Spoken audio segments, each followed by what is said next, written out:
Keinginan nggak minta maaf sedikit nggak dari komentar yang terakhir? Enggak sih. Enggak ya? Apa yang masih sama? Iya dong, terlalu pribadi nggak? Enggak dong. Katanya pengamat sepak bola, tapi makin lama Bung Toel kok lebih sering nyerang personal daripada kasih analisis ya? Lu sejujurnya lu suka juga, nggak suka juga sama Bung Toel? Benci! Oke pemirsa, sahabat-sahabat Garuda dimanapun kalian berada, tentunya sangat naif sekali dan juga jika saya tidak membahas hal ini karena sedikit dari media yang mengkritisi bagaimana dari para pengkritik dan juga tukang nyinyir soal bagaimana dari yang selalu menyerang dan selalu menarasikan atau berhasil memecah belah bagaimana supporter yang sudah bersatu yang sangat kuat. Tentunya dengan kepemimpinan saat ini, tentunya dengan magis dari Bapak Erick Thohir dalam memimpin PSSI dan juga membawa timnas Indonesia ke jenjang yang lebih tinggi lagi. Kamu dibully nggak? Dibully lah. Nggak, soalnya ada keinginan nggak minta maaf sedikit nggak dari komentar yang terakhir? Enggak sih. Enggak ya? Apa yang masih sama? Iya dong, terlalu pribadi nggak? Enggak dong. Katanya pengamat sepak bola, tapi makin lama Bung Toel kok lebih sering nyerang personal daripada kasih analisis ya? Respons itu datang dari netizen setelah Bung Toel ngejek Sinteyong, mantan pelatih timnas Indonesia. Bung Toel ini posting di story akun Instagramnya sambil repost video STY promosi ayam goreng dari restoran Korea Selatan. Memang cocoknya jualan, tulis Bung Toel di story-nya. Story itu menuai hujatan dan belakangan Bung Toel buka suara. Dia bilang komentarnya cuma celutukan ringan dan ngajak publik move on dari era STY. Timnas selamanya, pelatih selalu ada masanya, katanya. Dia juga ngaku tahu hal-hal yang publik nggak tahu soal keputusan STY. Tapi penjelasannya itu malah bikin bingung dan nggak menghentikan kemarahan netizen. Nah, pada titik itulah Bung Toel malah nuduh ada upaya framing di media sosial buat pertahanin STY. Sebelum dan sesudah nama Patrick Kluivert muncul. Tuduhan itu bikin netizen makin panas. Sejahat apa sih STY ini ke hidupnya Toel? Sampai segitunya dia ke STY, tulis orang netizen. Ini udah ke arah personal masalahnya, bukan ranah pekerjaan beliau waktu di timnas selanjutnya. Jawabannya cuma menurut pandangannya aja. Dia sendiri ciptakan isu, framing-framing apaan? Pihak STY nggak ada yang koar-koar, komen netizen lain. Reaksi keras juga datang dari komika Oki Rengga. Menurut Oki, Bung Toel sebelumnya pengamat sepak bola yang kritiknya tajam dan tepat sasaran. Namun ketika era coach STY pengamatannya kadang tidak masuk di akal. Seakan-akan apapun yang dilakukan pelatih timnas Indonesia salah, tulisnya di akun Instagramnya. Bung Toel selalu berharap STY itu diganti dan setelah itu terjadi dia tetap nyinyir, kata Oki. Oki bahkan menuduh Bung Toel mungkin punya agenda tersembunyi buat jatuhin STY. Atau jangan-jangan secara kesepakatan memang masih harus melakukan itu. Sampai kapan? Kami bosan juga, tulisnya. Netizen juga rame-rame ikut nyerang Bung Toel. Cancel culture aja, capek lama-lama pengamatannya subjektif dari awal coach STY masuk, tulis netizen. Sebagian menilai kritik Bung Toel udah keluar jalur, berubah jadi hate speech. Kritik itu emang penting banget, apalagi kita pingin timnas kita bisa naik kelas dan bertanding di kompetisi yang lebih bergengsi. Tapi kalau yang disampaikan terdengar seperti serangan pribadi, itu sih bukan kritik ya. Kalau ditengok ke belakang, Bung Toel emang sering mempersoalkan keputusan STY. Mulai dari soal pemain naturalisasi, performa timnas, sampai tuduhan pakai buzzer. Sayangnya apa yang disampaikan Bung Toel itu bukanlah kritik, tapi lebih terdengar gerutuan yang gak berbobot. Apalagi fakta di lapangan nunjukin STY punya kontribusi besar bagi kemajuan timnas kita. Timnas kita ini bisa ngalahin raksasa Asia loh, kayak Korea Selatan dan Arab Saudi. Di bawah STY, timnas Indonesia mulai diperhitungkan di level Asia. Jadi, kalau Bung Toel masih terus nyinyir, wajar kalau publik curiga ada agenda yang tersembunyi. Sebagai pengamat, Bung Toel ini harusnya jadi pencerah, bukan menambah ruwet masalah. Semoga Bung Toel mau merenung dan introspeksi ya. Yuk, jadi kritikus sepak bola yang berkualitas. Lu sejujurnya lu suka juga, nggak suka juga sama Bung Toel? Benci! Kenal juga ada tuh yang video sama Bung Toel. Yang di atas, yang di atas. Malah dia ngomong, wah, anak gua juga.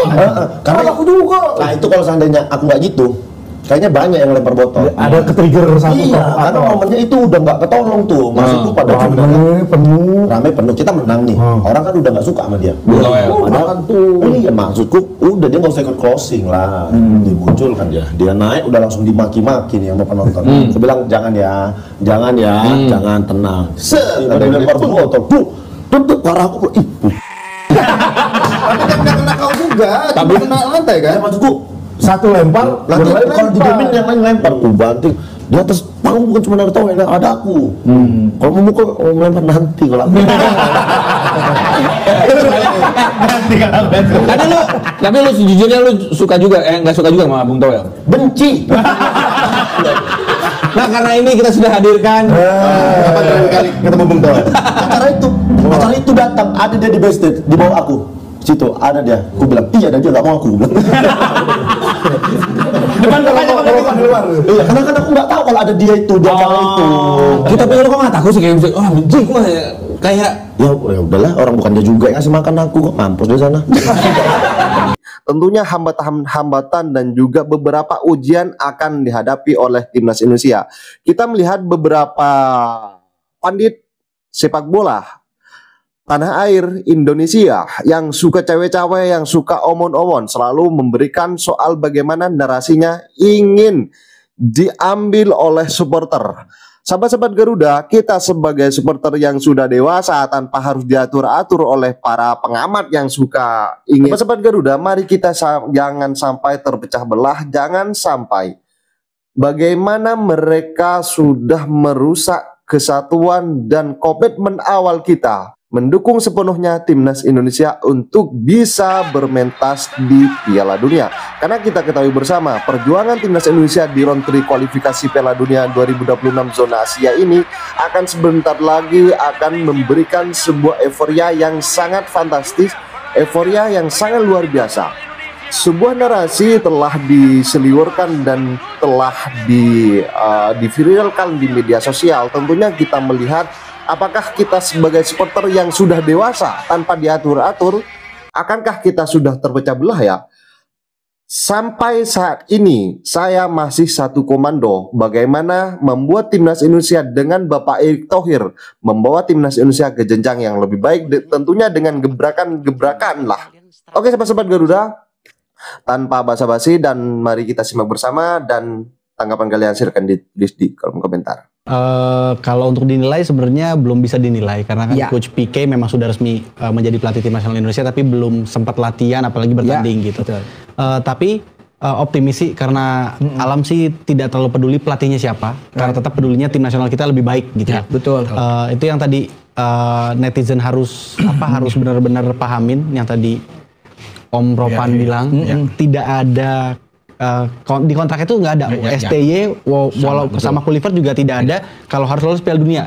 Tapi memang momentumnya tuh udah di tengah jalan ya, kita udah terpaksa basah nih Om. Udah tanggung banget nih, karena menurut Alam 4 tahun lagi ke depan akan jalannya susah lagi dari nol lagi.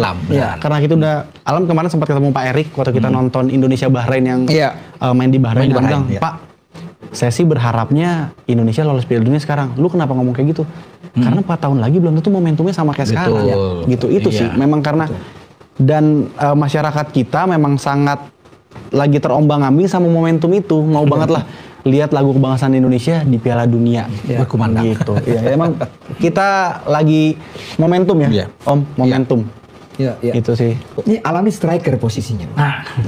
Nanti kita akan coba bertanya tentang posisi striker. Tetapi karena pengalaman di Belanda di Vitesse dan juga ada klub satu lagi klub apa? Heerenveen. Atmosfer di sana kan, Alam sudah rasakan ya. Persaingan antara pemain, lalu filosofi dari sepak bola Belanda itu sendiri. Kira-kira menurut Alam dengan Kluivert yang memang orang Belanda, dibesarkan di Belanda, punya ilmu sepak bola juga dari Belanda, akan dengan mudah nggak konsep yang dia miliki dia bawa ke Indonesia yang baru buat dia? Walaupun pemainnya banyak dari Belanda. Ya, banyak pemain diaspora kita kan dari Belanda juga. Tadi yang Om Ropan bilang, sebenarnya menurut Alam Kluivert ini dijadikan pelatih kepala itu hanya untuk sosok. Itu sosok. Jadi di locker room itu ada yang disegani lah. Tapi tetap yang menurut Alam yang memikirkan taktik segala macam itu tetap Alex Pastoor. Dibantu Dani Lansat. Jadi memang kita butuh sosok seperti Kluivert untuk di ruang ganti. Ada leader gitu, ada yang didengarkan. Tapi untuk taktik tetap Alex Pastoor sama Dani Lansat gitu. Dan menurut Alam sih akan baik karena banyak diaspora kita juga dari Belanda juga. Terus juga Alex Pastoor juga mantan pelatihnya Profesor juga Tom Haye. Mantan pelatihnya juga. Jadi sangat menarik nih, sangat dinanti-nantikan bagaimana nanti ketika mereka bergabung sudah latihan dan mereka bertanding di kedepannya seperti apa. Untuk di Belanda itu, seorang Kluivert lah contohnya. Dan dia pasti akan menerapkannya di timnas. Sudah pasti itu. Pasti. Ya. Apa yang menarik dari latihan striker di sana? Karena satu, orang tidak tahu sepak bola aja ketika kita bilang kita striker, taunya apa? Mencetak gol. Jadi seorang striker itu tidak boleh jauh-jauh dari kotak 16. Kalau di Belanda dia punya Kluivert, Nistelrooy, Bergkamp. Gitu. Kalau yang untuk di luar-luar ngapain keluar? Udah ada Arjen Robben, udah ada tugas-tugas yang lain, udah ada Ibrahim Afellay yang memang dari flank dia tusuk ke dalam. Tapi kita tugasnya justru kita buat pemain belakang yang takut sama kita, bukan kita takut sama pemain belakang. Gitu. Pergerakan tipis-tipis aja waktu gol Piala Dunia yang Van Persie dia terbang heading itu lawan Spanyol itu dia udah lihat pemain belakangnya mau crossing, dia cuma buka ruang, dia dorong belakang sendiri, cuma buka ruang sini bang, ini kan gak offside, dia bola taruh sini depan dah, gitu-gitu aja, gerakan 2 meter 3 meter tapi mematikan. Gitu. Sama seperti Bergkamp yang tadi ya, yang dia cuma chip bola tuh karena tekniknya memang udah matang kan om, dia muter lewat sini. Ya mudah-mudahan itu yang bisa ditularkan sama Kluivert ke striker-striker kita lah, biar makin killer. Iya. Bung Roman, terlalu pagi kalau kita mengatakan bahwa total football akan diterapkan di Indonesia kan? Karena Belanda sendiri 74 gagal, 78 gagal, 88 yang Anda nonton ya. Baru berhasil. Rinus Michel 2 kali gagal nih. Jadi total football belum sempurna ketika materinya harus bagus. Ian Wouters, Moeren, ya kan? Betul. Jadi kita jangan berharap banyak ya bahwa total football itu akan diterapkan di timnas sekarang. Karena kalau total football itu kan semua 11 di starting 11 itu harus punya kualitas yang bagus semua. Iya. Ya, baik dari bek kiri, bek kanan tuh bagaimana bisa bermain. Apalagi 4-3-3 kan. Itu memang ofensif benar, harus bisa menyerang kayak Belanda kan. Nah, di kita ini kan dia harus bisa melihat pemain-pemain yang ada di kita ini mampu nggak menjalankan itu. Tapi saya pikir bukan total football yang akan dia bawa. Karena dia lebih tahu attacking football, sepak bola yang lebih menyerang mungkin yang dia lakukan sini. Dan Kluivert sebagai mantan pemain Belanda dia tahu kapasitas pemain-pemain yang ada. Makanya tugas dia ingin dia mencari beberapa pemain yang sesuai dengan selera dia untuk bermain dengan sepak bola menyerang. Ya, bukan bermain dengan counter attack.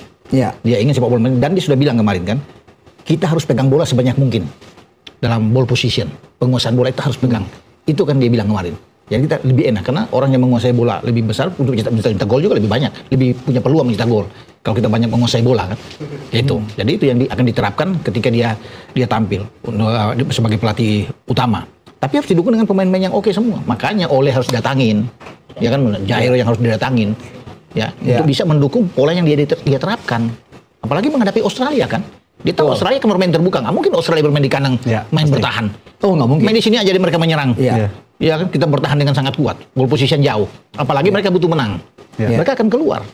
Nah, itu yang benar kita tunggu. Kalau mereka bermain dengan terbuka, itu jual beli serangan dengan kita, dan Kluivert bisa menampilkan sepak bola menyerang juga. Nah, ekspektasi netizen penonton bukannya sekedar kita menang lolos, tapi permainan yang enak ditonton. Ya kan, kita sudah melihat warisan STY, kita nontonnya enak. Ya kan, happy kita nonton. Walaupun kita kalah ada, kita menang juga kita happy. Nah, sentuhan Belanda ini kan pasti lebih atraktif dong. Gimana? Ya, tapi pasti kalau yang Alam lihat, penonton ini semenjak datang pelatih baru kita, Coach PK. Jadi penonton ini makin antusias dan makin yakin kalau kita bisa lolos Piala Dunia. Dan kuncinya adalah di Australia nanti. Dan permainannya sekarang sepak bola mungkin kalau Belanda pasti enak ditonton. Apalagi kalau pemain bisa menerapkan. Tapi kalau untuk main di Australia, menurut Alam nggak enak ditonton nggak apa-apa, tapi 3 poin. Nggak penting enak ditonton. Betul. Menang. Yang penting judulnya menang. Karena 10 tahun lagi tidak diingat tuh ball position berapa, skornya berapa. Jadi kalau main di Australia, lu bisa nembak 7 kali kena tiang, ya kan, peluang dan banyak ball positionnya kita 70-30 unggul, tapi kalah bodo amat. Tapi kalau kita diserang terus, ya kan, peluang cuma 1 tapi gol aman, kita dapat 1-0 menang, aman 3 poin. Orang nggak mau pikir malu kalah apa, pokoknya menang 1-0 udah benar. 3 poin itu yang paling penting. Itu boy. Setuju kalau itu. Kan? Tapi kita sudah dibuai dengan permainannya enak, build up dari bawah. Kan Alam tahu bahwa timnas sekarang itu membangun dari bawah. Ya kan, kelihatan sekali kan. Nah, Ya tapi ekspektasinya karena di belakang itu semuanya tiga-tiganya kuat pegang bola. Rido udah semakin pede, kalau Jay udah nggak usah ditanya lagi. Kemarin lawan Inter Milan main bagus banget. Mes di bawah juga main oke banget. Jadi semua yang ada di tim nasional sekarang memang passing dan kontrolnya udah bisa lah ikut komposisi coach Pique gitu. Dan tadi yang kita singgung Marcelino, Marcelino cocok sekali main di Gelora Bung Karno. Cocok sekali, dia Starboy. Starboy dapat banget. Mungkin untuk away, Marcelino mungkin biar fit dulu, santai dulu. Marcelino santai aja, Marcelino buat persiapan di GBK aja. Jadi mungkin kalau main away kita di Sydney, nantinya bisa Marcelino main di babak kedua. Ya bisa. Babak pertama mungkin Eliano. Bisa. Eliano Reinders yang bermain. Karena kita nggak punya Ragnar. Eliano sama didorong ke depan bersama dengan Ole. Oh banyak pilihan banyak nih buat PK nih. Buat PK banyak. Asal mereka tidak cedera aja di kompetisi itu dia kan yang menjadi masalah itu dia. Takut jangan sampai cedera tuh. Menjelang pertandingan ada yang cedera, bahaya. Tapi kalau di belakang saya pikir agak aman. Misalnya Miss cedera, masih bisa Kevin Dix ditarik ke dalam, bermain di 3 back. Karena ada Sandy Walsh yang bisa bermain di sana. Karena kan kalau Elkan Bagot balik masih ada Elkan. Ada Elkan. Iya kan? Kalau Elkan Bagot balik masih kuat. Masih di belakang masih kuat. Karena kan Jason Hutton nggak bisa bermain kartu merah. Tapi di belakang masih bisa terisi dengan bagus. Kita pasti Jordi akan dibawa juga, mungkin pasti walaupun sebagai cadangan. Jadi di belakang nggak usah diragukan kalau di belakang. Tapi jangan sampai Jai cedera, Bos. Jangan. Bahaya. Aduh, jangan itu. Kehilangan El Capitano kita agak berpengaruh. Pelan-pelan aja Bang Jai. Pelan-pelan Bang Jai. Iya. Dan di sana, Boy, ada 7 pemain kita nantinya harus hati-hati bermain yang kemungkinan tidak akan bermain di GBK karena sudah ada kartu kuning semua. Termasuk Martin Paes. Oke, kita sebut siapa? Iya. Martin Paes ada sana. Kemudian Verdong. Jai. Itu berbahaya tuh. Mungkin Marcelino juga satu mungkin ya. Ivar udah kena kartu. Jadi itu bahaya. Ya ada Ferrari, tapi Ferrari kan jarang main, jadi kartu kuning. Jadi ada 7 itu kita. Kalau sampai kena, misalnya Jai, Verdong kena, wah bahaya. Oke, sahabat-sahabat Godovan, saya rasa cukup statement barusan. Jadi bagaimana tanggapan kalian? Silahkan ditulis di kolom komentar. Dan jangan lupa like dan subscribe channel ini agar kalian tidak ketinggalan informasi penting khususnya Timnas Indonesia. Salam sepak bola keren, salam sepak bola bersih bersama Bapak Iri Timnas Garuda Jaya. Bersama saya, salam olahraga. Kita adalah Garuda.